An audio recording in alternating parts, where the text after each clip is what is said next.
예전에 서구 문화권에서는 어머니가 시집가는 딸에게 진주를 주는 풍습이 있었다고 합니다. 그때의 진주를 가리켜서 영어로는 frozen tears, 얼어붙은 눈물이라고 이렇게 부르고 있습니다. 왜 어머니가 시집가는 딸에게 얼어붙은 눈물이라는 뜻의 진주를 주었겠습니까? 시집살이를 하다 보면 여러 가지 어려운 일들을 참으로 많이 만나게 될 것입니다. 때로는 속상해서 눈물을 흘릴 때도 있을 것입니다. 그래도 너무 마음 아파하지 말고 참고 견뎌야 한다는 이런 뜻이 아닐까 싶습니다. 그러다 보면 내가 오늘 흘리는 눈물이 내일에 가서는 이렇게 아름다운 진주로 바뀔 수가 있다는, 그래서 아마 이러한 뜻으로 어머니가 그 딸에게 이 진주를 주지 않았나 싶습니다. 여러분, 진주가 어떻게 만들어지는 줄 아십니까? 진주는 땅에서 캐내는 이런 보석이 아닙니다. 바닷속에 이 조개 안에서 이렇게 만들어지는 것이 이 진주입니다. 모래알이 조개의 속에 들어가서 결국에 이 진주가 만들어집니다. 여러분 잘 알다시피 깔깔한 이 모래알이 부드러운 이 조개살 속에 박히게 될 때 조개가 얼마나 고통스럽겠습니까? 조개살 속에 들어있는 이 돌이 모두가 진주가 되는 것은 아닙니다. 깔깔한 모래알이 조개의 부드러운 살에 박히게 되면 조개는 이 본능적으로 두 가지 반응을 일으킨다 그럽니다. 그냥 그것을 그냥 방치해 버리는 경우, 그렇게 되면 이것이 결국에는 이 모래 때문에 살이 썩어 들어가고 병이 드는 이런 조개가 되어집니다. 그러나 그걸 방치하는 것이 아니라 모래를 적극적으로 조개가 모래알의 도전을 받아들이는 것입니다. 그래서 이 영어로는 네크레, 그런데 네크레라는 이 진주청이라는 생명의 접을 통해서 더러운 이 모래알을 감싸는, 그래서 결국에는 그것을 자기의 몸의 일부로 만들어버리는, 이것이 이 진주를 만드는 조개라 그럽니다. 계속해서 이 모래알을 계속해서 자기의 접으로 가지고 감싸고 1년, 2년 감싸다 보면은 그것이 단단한 어떤 아름다운 진주가 되어진다 그런다. 그래서 이 진주가 되어진 이 진주 조개는, 어떤 조개는 그것이 어떻게 병이 되는 것이 아니라, 상처가 되고 썩는 것이 아니라 오히려 몸의 일부로 만들어서 간직한다 그럽니다. 참, 우리가 살다 보면은 우리 삶 속에도 이런저런 모래알과 같은 불순물이 들어올 때가 얼마나 많습니까? 그것을 우리가 성경에서 아니면 우리가 일반적으로 시련이다 이렇게 부릅니다. 시련이 우리에게 임할 때 두 가지 현상이 우리에게도 나타납니다. 그냥 낙심하고 그냥 체념해 버리는, 그냥 내버려 두는 이런 경우가 있습니다. 결국에 이런 사람에게는 그 시련이, 그 환난과 어려움이 마음의 상처가 되고, 더 지나서는 우리 마음을 단단하게 해서 마음의 병이 되고 화병이 되어버립니다.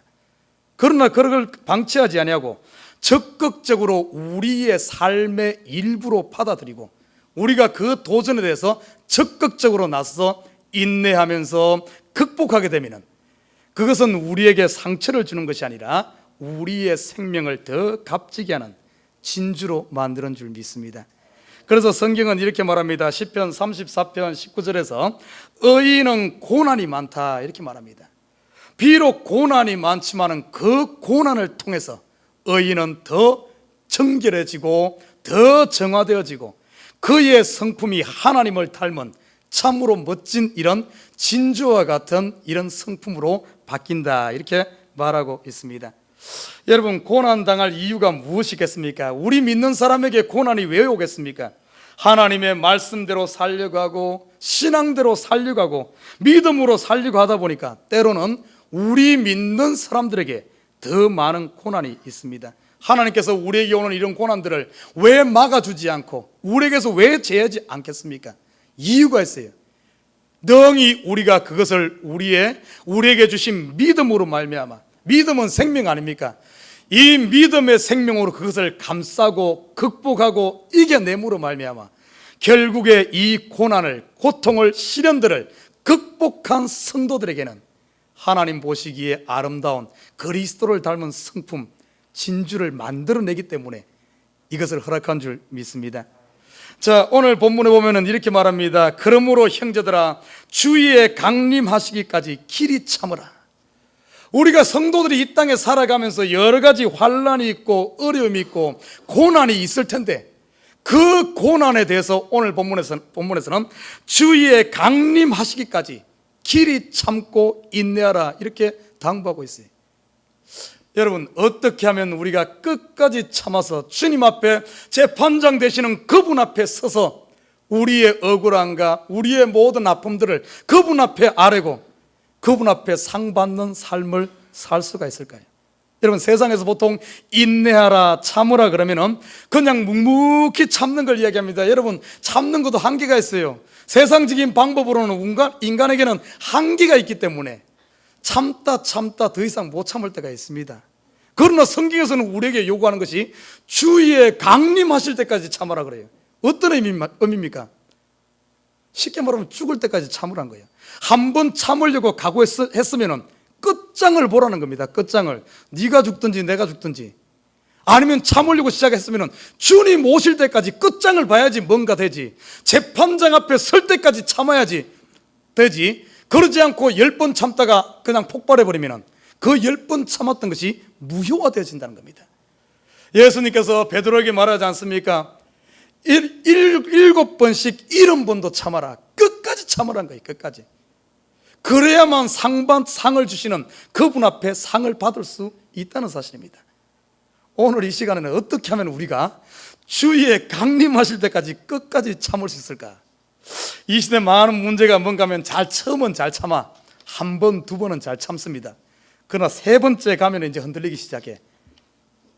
그 뒤부터 한 7번 참으면 이거는 완전히 신의 경지라 그래. 그런데 성경에서는 7번이 아니라 70번씩 7번의 차 주위에 강림하실 때까지 참으면 어떻게 하면 이렇게 참을 수 있을까? 자, 오늘 그 비결을 오늘 이 야고보 목사님은 우리 성도들에게 가르쳐 주고 있습니다. 끝까지 참은 자만이, 끝까지 인내한 자만이, 믿음의 경주를 마지막까지 달린 자만이 상을 받을 수가 있습니다. 아무리 열심히 달린다 할지라도 마지막에 꼬린 라인을 통과하지 못하면 아무 소용이 없다는 거예요. 여러분, 이 시대 보십시오. 출발은 거창하게 합니다. 수많은 사람들이 예수 믿겠다고 나와. 그렇지만은 10년, 20년을 못 넘겨서 많은 사람들이 믿음 저버리고 지금 쓰러져 있고 포기한 사람들이 얼마나 많습니까? 그냥 믿음 저버리고 그냥 있는 정도가 아니야. 어떤 사람은 다른 종교로 간 사람도 있어.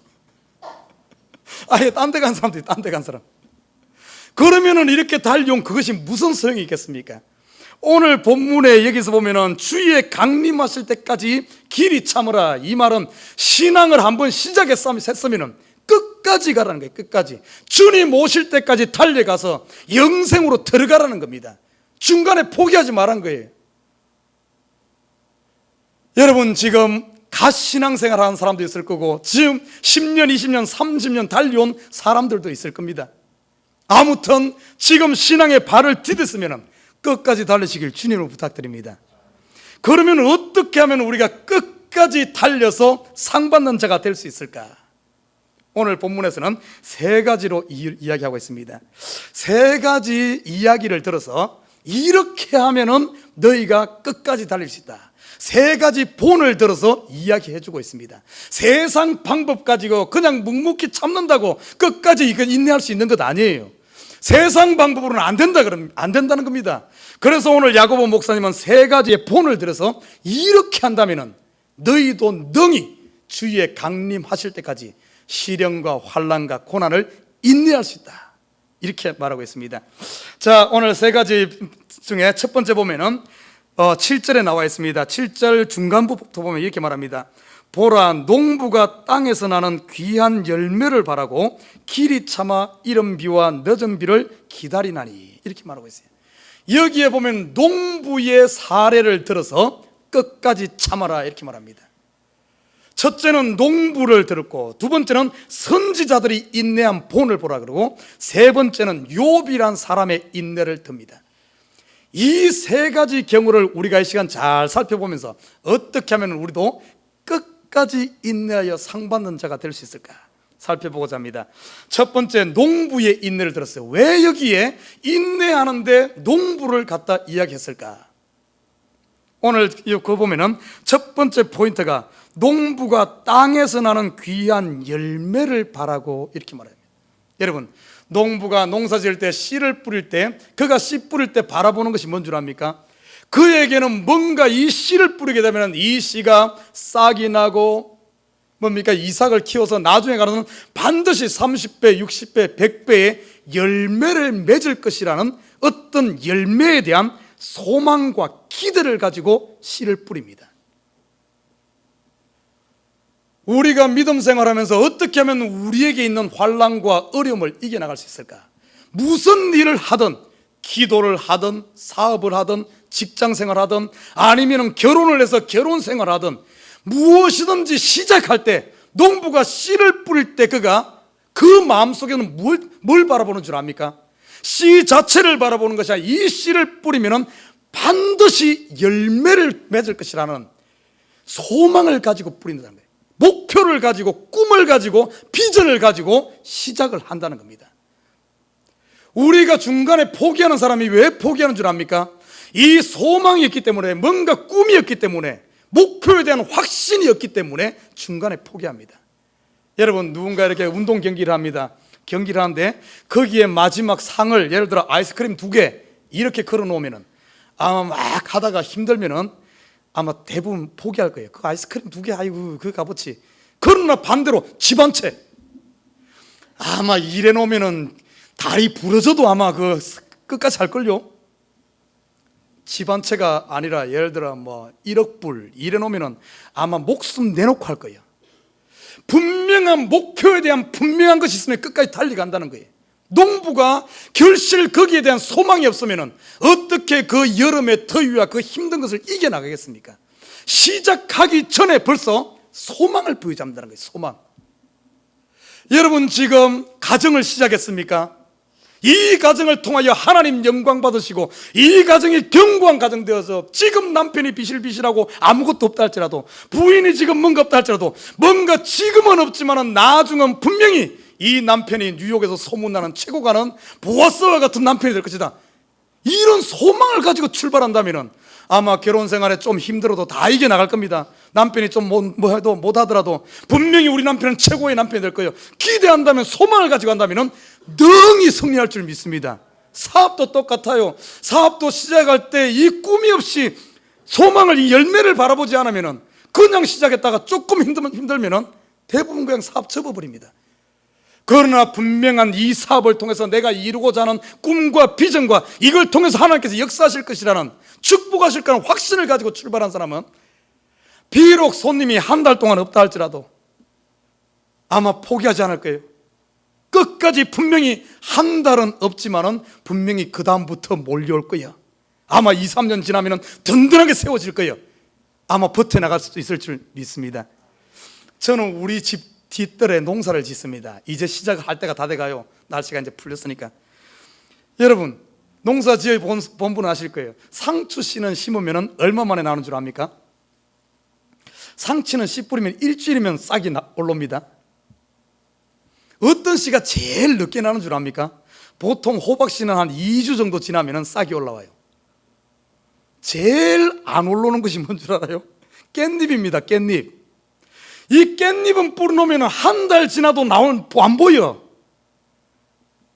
저도 처음에 깻잎을 씨를 뿌려놨습니다. 우리 집들에 깨를 뿌려놨는데 한 달이 지나도 안 나와. 그래서 참다 못 참고 가서 돈 주고 모종 사다 심었습니다. 모종 사다 심어놨더만은 조금 있으니까 사방군데 깻잎이 올라오는데 나중에는 뽑아내는데 바빴어요. 만약에 내가 소망이 있었고 뭔가 확실한 그게 있으면 중간에 포기하지 않고 기다렸을 텐데, 모르니까 어떤가 하면 그냥 대충 나겠지 하고 막연하게 심어놓으니까 중간에 어떤가 하면 다른 걸 갖다 갈아엎고 다른 걸 심는 겁니다. 오늘 우리가 시작할 때 무엇을 하든, 기도도 그렇습니다. 기도를 시작하는 데서 시작하기 전에 이 기도를 분명히 받으시고 이걸 통해서 하나님 영광, 확신을 가지고 간 사람은 중간에 일주일 응답 안 돼도, 한 달 응답 안 돼도 계속 가는 거야. 결국에는 이룬다는 사실입니다. 사업도 똑같고 우리의 삶의 모든 영역에 이 오늘 보시오. 농부처럼 농부의 인내는 뭔가 하면 열매를 바라고 시작한다는 것. 열매를 바라고. 여러분 삶의 영역에 어떻습니까? 여러분 믿음도 똑같아요. 우리가 믿음을 출발할 때 반드시 하나님은 살아계시고 나를 통하여 영광 받으시고 나를 천국으로 인도하여 상 주실 것이라는 이런 믿음을 가지고 출발한 사람은 중간에 교회가 좀 어려움이 오고 시련이 있다고 해서 교회 떠나지 않습니다. 버텨나가요. 그러나 그런 것이 없다 보면은, 열매에 대한 확신이 없다 보면은, 조금만 어려면은 아이고 뭐 해도 소용없어 하면서 딴 데로 가는 거예요. 어느 날 보면 절에 가 있어. 이러면 안 되는 거예요. 소망이 있기 때문에. 여러분 어떻게 하면은 우리가 농부가 이것을 심을 씨를 뿌리면은 반드시 가을에 30배, 60배, 100배의 추수할 것에 대한 확신, 이것을 가질 수 있을까요? 어떻게 합니까? 확신이 있어야 되죠. 꿈에 대한 확신이 있을 때 끝까지 달려가는 것 아니겠습니까? 오늘 보면은 야고보 목사님이 농부의 비유를 들 때, 농부는 보면은 처음 저처럼 농사 짓는 이런 농부가 아니라 분명히 프로페셔널, 어릴 때부터 아버지 때부터 농사 지어온 아마 이런 농부 같아. 여러분 농부가 씨를 뿌릴 때 가을에 날 것에 대한 어떻게 확신을 합니까? 무엇으로 확신하겠어요? 이 농부는 경험으로 하는 거죠. 경험으로. 아버지 때도 그랬고 그 할아버지 때도 그랬고 그 전에도 그랬고 씨는 뿌리면 난다는, 그리고 내가 지금까지 농사지면서 작년에 보니까 뿌렸더니까 났더라, 그리고 열매가 맺히더라, 확신, 자기가 경험했기 때문에 그걸 아는 겁니다. 그렇기 때문에 그걸 소망할 수 있는 거예요.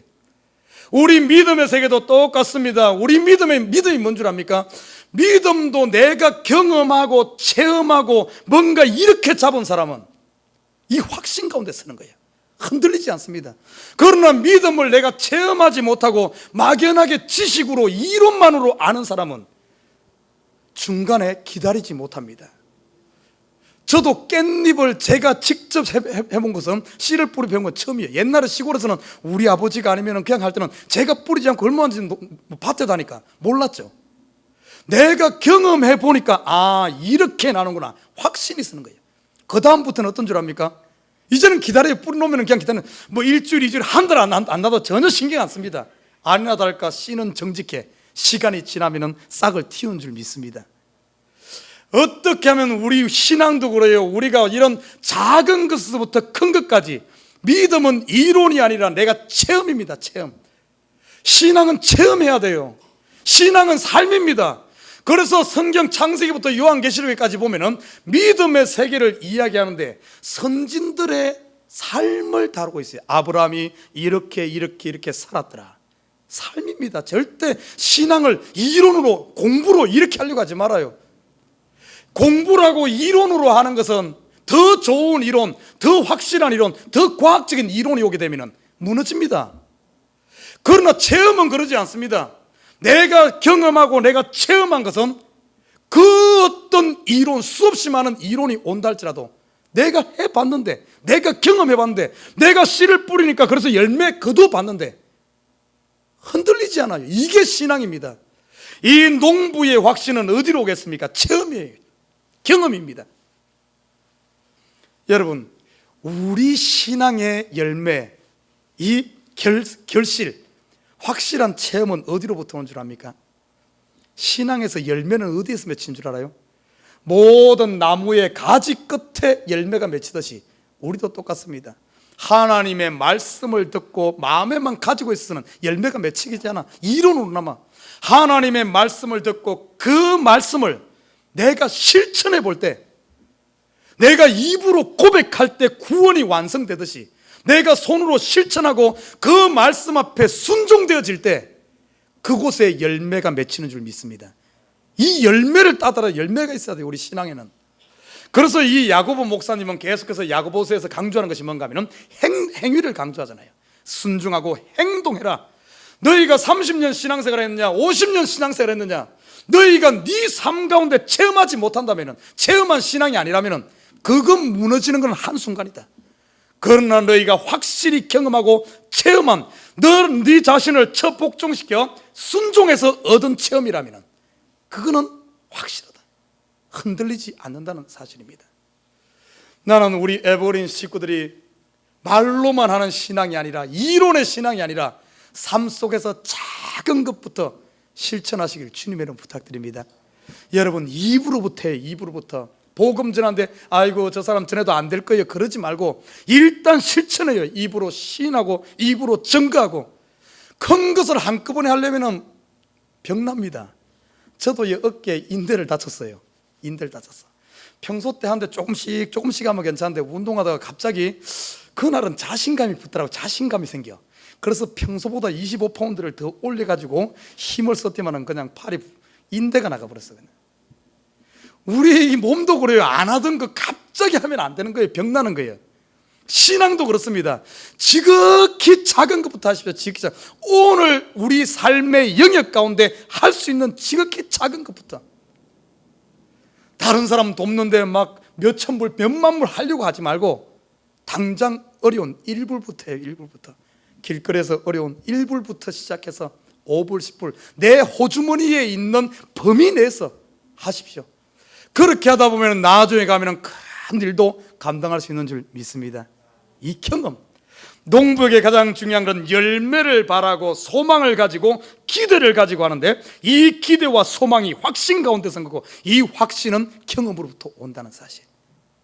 많은 것을 체험해야 돼. 우리 신앙생활 어떻게 보면 우리 매 순간순간마다 아침부터 저녁까지 우리가 이 믿음으로 살게 되면 하나님이 한순간도 나를 떠나지 않고 나와 함께 하시면서 우리의 삶에 개입하고 있다는 사실입니다. 그걸 볼 수 있어야 돼. 그런 체험을 해야 됩니다.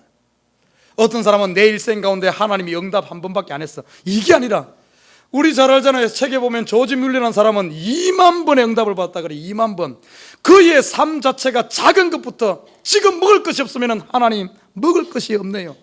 그럴 때만은 친구가 방문하면서 먹을 걸 사왔어. 그가 기도하고 그걸 안 했다면 어떤가 하면 친구가 지나가면서 당연히 친구가 남의 집에 방문할 때 그냥 오는 친구가 어디 있어요. 그래도 뭐라도 사고 올게 그냥 당연하다 생각하지만은 기도하면서 기도하면서 갔던 이 조지 뮬러는 그것도 하나님이 나와 함께 하시는 하나님의 응답으로 받을 수 있는 이 눈이 열렸던 사실을 보게 됩니다. 이런 경험들, 저도 참 많은 경험을 해요. 목회를 하면서 우리 성도들 하나하나 놓고를 기도할 때마다 우리 금요일마다 매 부르치던 기도 제목, 지난주 그지난주도 한 가지가 응답됐어요. 우리 이성준 집사님 딸내미, 저 누구죠? 미셸이 금요 중보기도 모임에 나와. 이 금요 중보기도 모임에 나와가지고 기도 제목을 내놓는데 패션 공부를 하고 싶대. 패션 공부를 하는데 패션 스쿨 많잖아요. 근데 꼭 FIT를 가고 싶대. 제가 누가 그렇게 기도 제목 내놓으면 제가 가장 가슴이 덜컥합니다. 차라리 그냥 패션 스쿨 가기를 원합니다. 그러면은 뭐 많잖아요. 그래도 아무 데나 가면 되는데 그러면은 꼭 딱 찍어가지고 FIT를 가야 된대. 걱정이 돼. 그런데 참 놀라워요. 지지난주 바깥에 브루클린 가는데 카톡이 와서 목사님 우리 미셸이 FIT 합격했습니다. 아마 그걸 기도한 사람 같으면 하나님 놀랍다 응답이 되는데 기도 안 하고 그냥 그러면 아이고 뭐 요즘 학생들 뭐 대학 못 가는 애들은 누가 있어 다 되지 이렇게 그냥 우연으로 넘기는 거예요. 심지어 내가 죽을 병에서 살려줘도 어떤가 하면 이걸 체험하지 못한 사람은 우연이라고 생각해. 그러나 깨어있고 참으로 믿음으로 사는 사람에게는 어떤가 하면 사소한 하나까지도 내가 걸어가는 한 걸음 한 걸음 자체가 하나님의 은혜를 깨닫는 줄 믿습니다. 이 체험, 신앙은 체험이에요. 자, 농부가 인내할 수 있었던 것은 소망이 있었기 때문에 그러고, 자, 두 번째 보니까 오늘 본문에 보면 이렇게 말합니다. 이른 비와 늦은 비를 기다린다 이렇게 말하고 있어요. 이른 비와 늦은 비. 이 농부는 어떤가 하면 씨를 뿌려놓고 씨를 뿌리면서 이것이 반드시 싹이 나고 열매 맺힐까는 확신을 가지고, 두 번째는 뭔가 하면 그냥 가만히 놔두지 않아. 이른 비와 늦은 비를 기다려. 이른 비는 봄에 뿌리는 씨 뿌리고 내리는 비고, 이 늦은 비는 추수하기 전에 내리는 비입니다. 이 이른 비와 늦은 비가 적당하게 내려야만 어떻게 보면 풍년을 기약할 수가 있어. 이 농부는 뿌려놓고 가만히 있었던 것이 아니라 이른 비와 늦은 비가 내리기를 하늘을 바라보면서 뭔가 그 속에 사모하는 마음을 가지고 뭔가 기다리는 마음을 가지고 찾는 이런 마음이 있었다는 겁니다. 우리가 어떻게 인내하겠습니까? 시험이 오고 환난이 오고 어려운데 어떻게 주님 오실 때까지 끝까지 인내할 수 있겠어요? 끝까지 인내할 수 있는 비결은 두 번째는 사모하는 마음인 줄 믿습니다. 자, 얼마 전에 보니까 한국에 이상가족 찾기를 했어요. 이상가족 찾기. 그래서 보니까 60년 만에 남편을 만난 분도 있고 그러더라고요. 아, 대단하죠. 결혼하고 1년을 안 살아서 전쟁에 군인으로 참여했는데 지금 얼마나 1950년이니까 벌써 60여 년이 지났잖아요. 60년을 그 긴 세월 동안을 남편 오기만을 아내를 기다린 사람들이 있더라고요. 그거 어떻게 기다리겠어요? 요즘 같으면 1년도 못 기다리지. 당장 사망신고, 실종신고 내가지고 어떻게 처리할 거예요. 어떻게 60년을 기다리겠어요? 그 속에 뭐가 그걸 잡아주겠습니까? 돌아올 것이라는 뭔가 기대, 언젠가는 만날 것이라는 기대, 이 사모하는 심령이 있으면 60년 아니라도 600년도 기다릴 수 있는 줄 믿습니다. 우리가 하나님은 살아계시고 반드시 하나님은 긍휼과 자비가 풍성하시고 하나님의 인자는 한이 없다는 하나님을 믿고 그 하나님을 사모하는 마음을 가지고 있으면 1000년도 하루 같다는 거예요. 1000년도. 여러분, 남녀가 봐요, 이 사모하고 그러면 시간 잘 갑니다. 시간 잘 가. 사모하는 마음이 없으면 이게 못 견디는 거예요. 오늘 농부가 이른 비와 늦은 비를 기다리면서 그 속에 사모하는 마음, 이 사모하는 마음, 성경에 보면 예수님께서 이렇게 말합니다. 구하라 주실 것이요, 찾으라 찾을 것이요. 뭔가 사모하는 마음으로 간절한 마음을 가지고 하게 된다면 능히 주의 오실 때까지, 강림할 때까지 우리의 믿음을 지키는 줄 믿습니다. 세 번째는 뭔 줄 압니까? 이 농부가 씨 뿌려놓고 그냥 가만히 있었습니까? 가만히 있습니까? 열매 맺을 때 가만히 있어요? 아니죠. 농부는 어떻게 하며 그 열매 결실할 때까지 인내한 줄 압니까? 세 번째는 보면 농부를 보면 땀을 흘립니다. 그냥 가만히 있지 않아요. 씨를 뿌려놓고는 어떤가 물을 주고, 또 그리고 좀 싹이 나면은 옆에 김매기를 해주고, 좀 자라면은 거기에다 거름을 주고. 옛날에 제가 농사 지으면서 시골에서 제가 고등학교 졸업할 때까지 시골에 자랐습니다. 참 우리 부모님은 참 부지런하신 분이에요. 농사가 많지는 않았어요. 논이 12마지고 땅이 한 3,000평 되는데 거기서 그걸 농사 지어가지고 자녀들 5명을 다 키워냈습니다. 그런데 얼마나 부지런한가 하면 제가 봤을 때 어릴 때 이해되지 않는 한 부분이 있었어요. 아니, 밭을 내고 나서 한 달 정도 지났는데 내가 봤을 때는 잡초도 없는데도 다시 호미를 가지고 덜에 가서 밭을 매더라고요. 아니, 잡초도 없는데 계속 그걸 긁어주면서 왜? 내 그때는 우리 엄마 진짜 할 일 없다. 얼마나 할 일 없으면 처가 저럴까? 밤매봐요. 얼마나 허리 아픈 줄 압니까? 30분만 앉아서 그러면 허리 아픈데, 근데 그렇게 하더라고요. 그때는 이해를 못했는데 제가 지나고 나이가 들고 나니까 이해가 돼. 거기에 가서 잡초가 없더라도 흙을 한번 긁어주게 되면 어떤 역사가 일어난 줄 압니까? 뿌리 속에 공기를 그걸 공급하는 거예요. 그리고 땅을 한번 긁어줌으로 말미암아 비가 왔을 때, 이슬이 왔을 때 그 뿌리까지 이 물기가 흡수가 됩니다. 그건 한번 매놓고 그냥 잡초 없다고 해서 긁어주지 않고 그걸 그냥 놔두게 되면 어떤 줄 알아요? 비가 오면은 그 물이 흡수되는 것이 아니라 그냥 다 흘러가 버립니다. 왜? 바깥 표면이 딱딱해져 있기 때문에. 근데 나중에서야 그걸 깨달았어요. 오늘 보니까 이 농부가 인내하는데 그냥 인내하는 게 아니에요. 때가 되면은 거름을 주고, 때가 되면은 뭡니까? 이걸 잡초를 매주고 흙을 긁어주면서 열심을 내면서 땀 흘리면서 하기 때문에 4개월이 아니면 6개월이 지나더라도 그걸 기다리고 인내할 수 있는 줄 믿습니다. 우리의 신앙이 그래요. 아이고, 한번 기도해놓고 그냥 대련히 하고 그냥 벌렁 들어놓고 감나무 밑에서 가뭄시 떨어지기만을 기다린다면 아마 입 아파서 못 기다릴 거예요. 그러나 열심을 다해서 우리가 신앙을 기도하는 데서 열심으로 신앙생활하고 열심으로 기도하고 교회에 충성하고 매 순간순간마다 말씀을 보면서 기도하면서 묵상하면서 이렇게 부진하게 땀을 흘리는 사람에게는 4개월이 눈 깜짝할 사이에 지나간 줄 믿습니다. 이렇게 해야만 끝까지 인내해 나가지. 그러지 않고 그냥 막연히 해가지고서는 세상 사람 그냥 무조건 끙끙 앓으면 참는다고 해서 주위에 강림하시기까지 믿음을 지켜나가지 못한다는 사실입니다. 나는 우리 에버그린 식구들이 매 삶 가운데 이 부지런한 농부처럼 계속해서 땅을, 여러분의 마음을 이 김매시길 주님에는 부탁드립니다. 우리의 마음을 김을 맨다. 우리 마음을 뭡니까? 자꾸 긁어줘야 돼. 그냥 내버려두면 딱딱해져, 완악해져. 예배를 통하여 여러분, 이 예배 시간에 뭔 줄 압니까? 예배를 통하여 지금 이 시간 영적으로 보면 여러분의 마음에 호미로 지금 이 김을 매주는 거예요. 잡초를 뽑아주는 겁니다. 한번 긁어주는 거예요. 우리의 마음을 다시 한 번 더 하나님께 집중하면서 하나님을 바라잖아요. 하나님을 바랄 때마다 우리의 마음이 새로워지는 겁니다. 우리가 한번 찬양할 때마다 내 마음 굳어져가는 마음에 걸음을 공급하는 겁니다. 하나님의 말씀을 읽고 묵상할 때마다 계속해서 비료를 주는 거예요. 부지런한 농부가 이렇게 계속해서 자기를 작은 것부터 큰 것이 아니라 작은 것부터 관리할 때 능히 인내함으로 말미암아 열매를 거두는 줄 믿습니다. 나는 우리 에버그린 식구들이 좀 부지런한 농부가 되시길 바랍니다. 오늘 왜 이 농부의 인내를 이야기했겠습니까? 농부는 절대 가만히 있지 않습니다. 봄부터 가을까지 부지런하게 열심으로 자기 일에 충실하기 때문에 능히 그 기간을 인내함으로 열매를 맺는다는 사실. 자, 두 번째 오늘 본을 이야기한 경우가 누군가 하면은 선지자입니다. 선지자의 인내, 이렇게 이야기하고 있어요. 한 예화가 있습니다. 한 세일즈맨이 있었어요.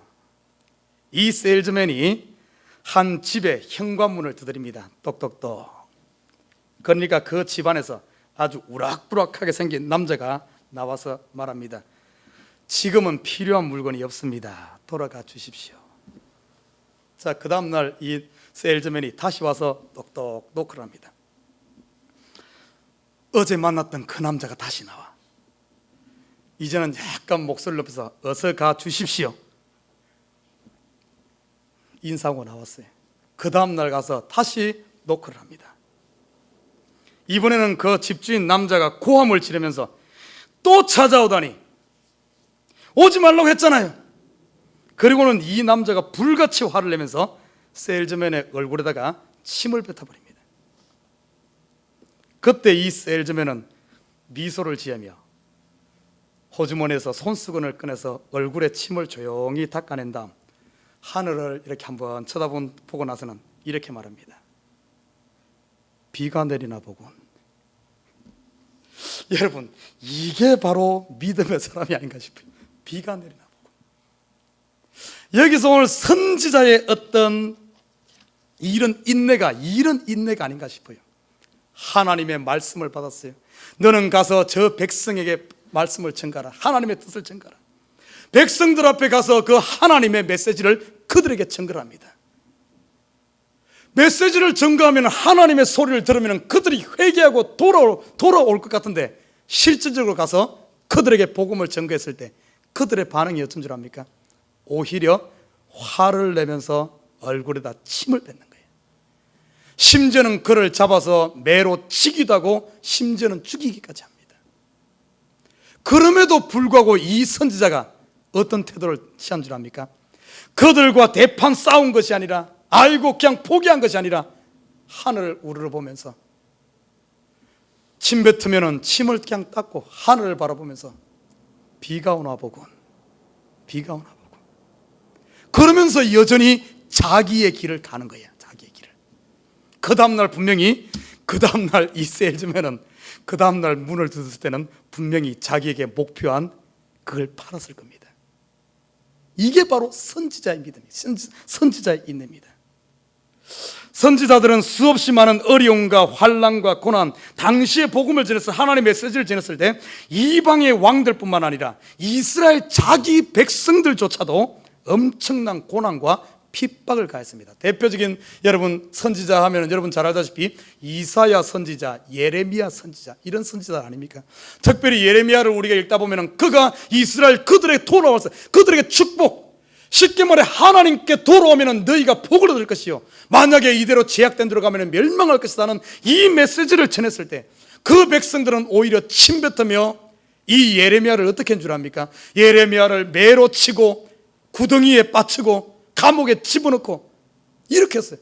그때 이 예레미야가 그들과 같이 싸우지 아니하고 그들에게 대들지 아니하고 그렇다고 하나님의 말씀을 포기하지 않고 여전히 하나님만 바라보면서 비가 오나 보군 하며 자기의 길을 묵묵히, 자기에게 주어진 사명을 묵묵히 걸어갔다는 거예요.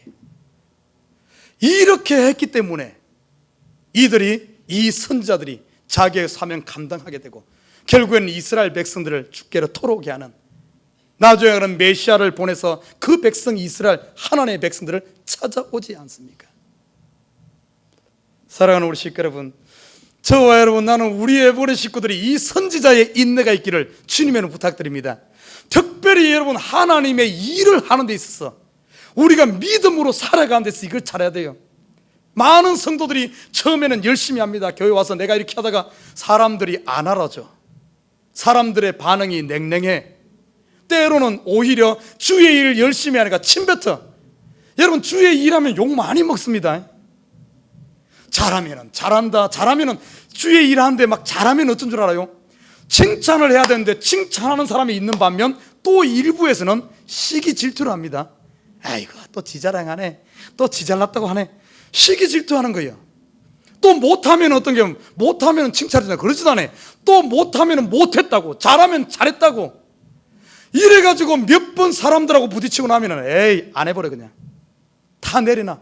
그래가지고 큰 교회 뒷자리만 조용히 갔다가 앉았다고 아무것도 안 하고 그냥 뒷자리만 얼굴만 빼끔 내고 하나님 안녕하십니까? 안녕히 계십시오 하고 이런 신앙하고 있지는 않습니까? 이 선지자의 인내가 뭔 줄 압니까? 그들이 받지 않더라도, 침뱉는다 할지라도, 어떤 핍박이 온다 할지라도 자기에게 맡은 사명, 하나님 앞에 충성되게 자기의 길을 묵묵히 걸어간 거예요.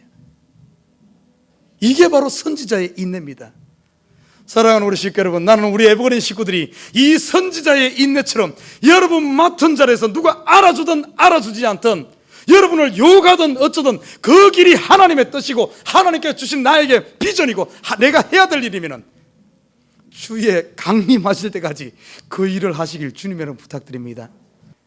여러분 보십시오. 정말 이게 주의 일 하는데, 사실 선지자 하는데 하고 싶어서 했습니까? 하나님이 어느 날 갑자기 불러가지고, 내가 하고 싶다고 자원한 것도 아닌데 하나님이 불러가지고 쓰는 거예요. 그렇게 할 때 이런 충성된 것, 하나님만 바라보는, 하나님만 의지하는 이것이 없으면 어떻게 그걸 하겠어요?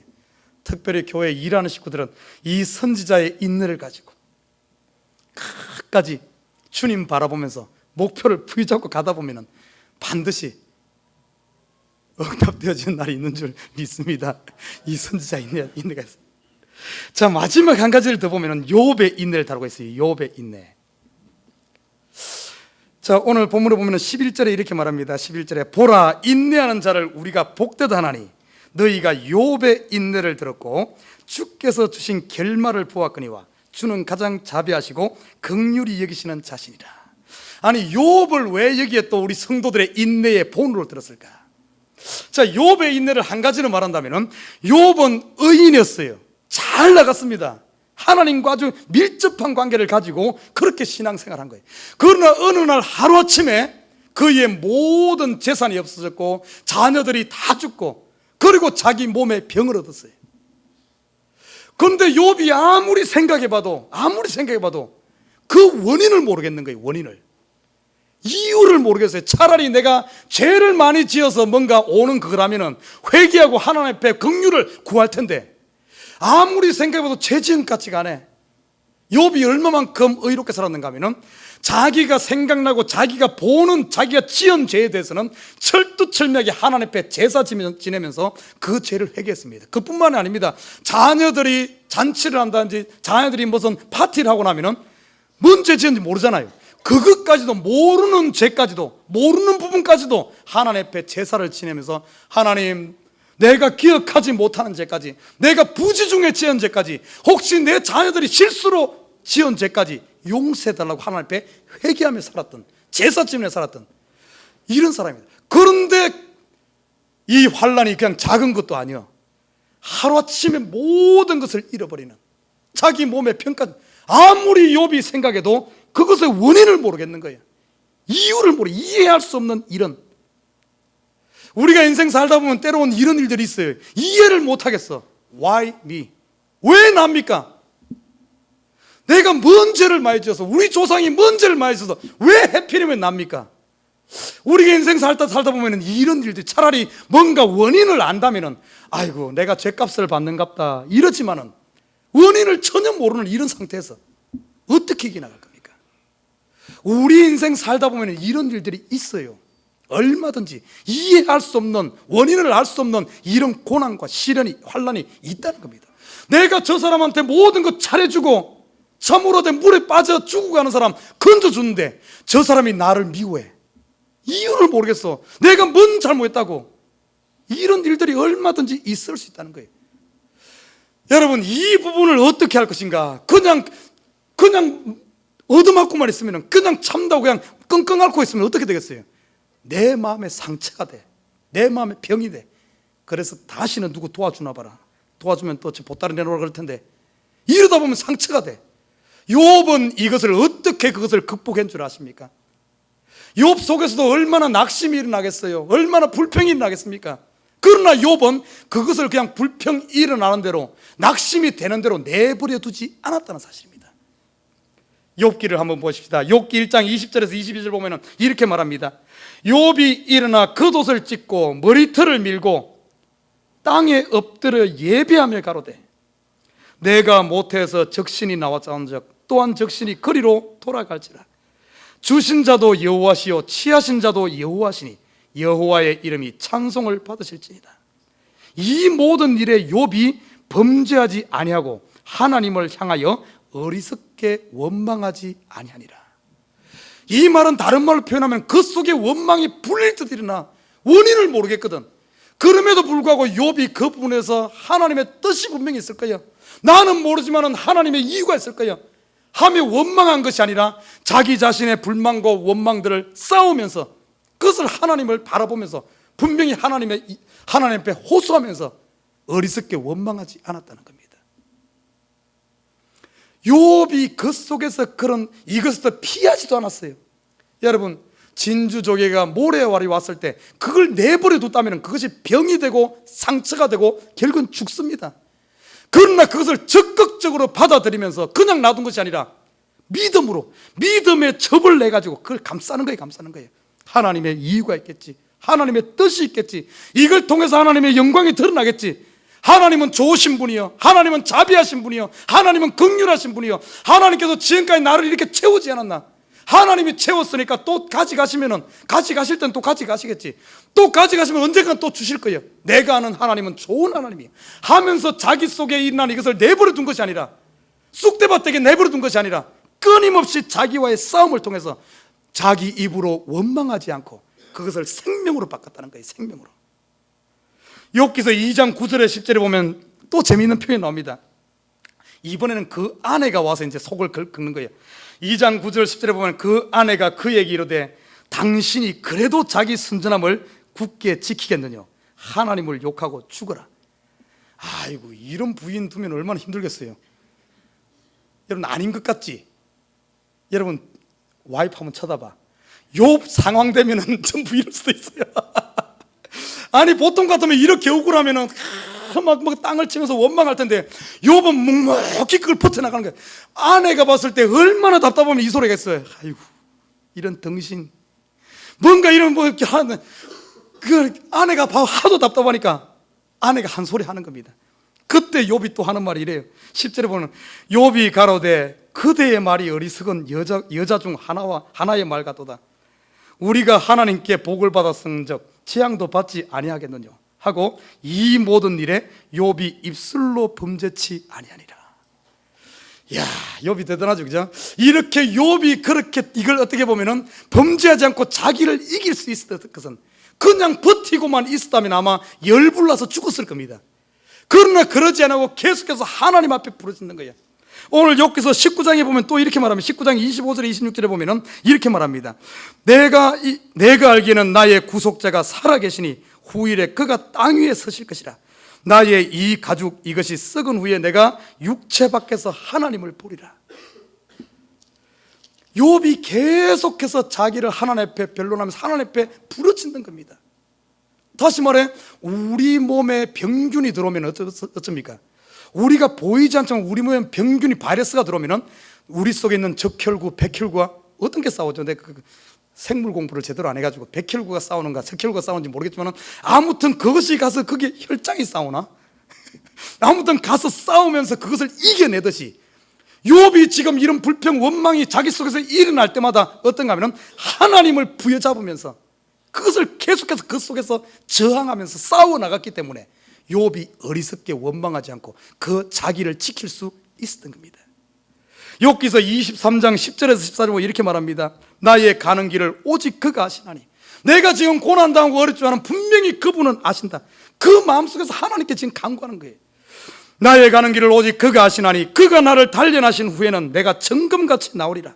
내 발이 그의 걸음을 바로 따랐으며 내가 그의 길을 지켜 치우치지 아니하였고 내가 그의 입술의 명령을 어기지 아니하고 일정한 음식보다 그의 입에 말씀을 귀히 여겼구나. 그는 뜻이 일정하시니 누가 능히 돌이킬까? 그 마음에 하고자 하시는 것이면 그것을 행하시나니 그런즉 내게 작정하신 것을 이루실 것이라. 이런 일이 그에게 많이 있느니라.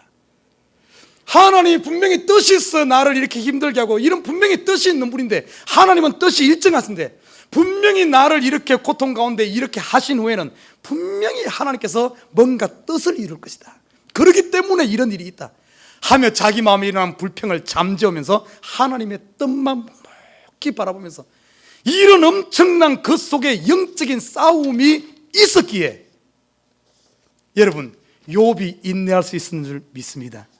우리 성도들이 이런 싸움이 있어요. 여러분 가운데 이런 싸움이 있습니까? 애매하게 억울한 일도 하고 왜 나만 이런 일이 일어납니까? 왜 이유를 모르겠어? 내가 뭔 잘못했습니까? 이런 알 수 없는 이런 일이 일어날 때 내 속에서 하나님 바라보겠다. 분명히 하나님은 좋으신 분이야. 그는 선하시며 그 인자심이 영원하십니다. 하나님은 미쁘시다. 하나님은 신실하시다. 절대 나를 사망으로 보내지 않고 분명히 좋은 길로 인도하시겠다는 이 내 마음속에 하나님에 대한 이 뜻을 바라면서 끊임없는 이런 하나님을 바라고 찾을 때 여러분 이유 없는 환난이 오고 온다 할지라도 욥같이 끝까지 인내한 줄 믿습니다. 욥이 이렇게 했기 때문에 사단이 바른 건 뭔 줄 압니까? 욥을 분명히 이렇게 하면은 욥이 하나님 저주하고 하나님 떠날 것이다 생각했는데 욥이 그러지 않았잖아요. 사단에게 넘어가지 않았잖아요. 자기의 믿음을 끝까지 지켰잖아요. 그러니까 나중에 하나님의 영광이 얼마나 드러납니까?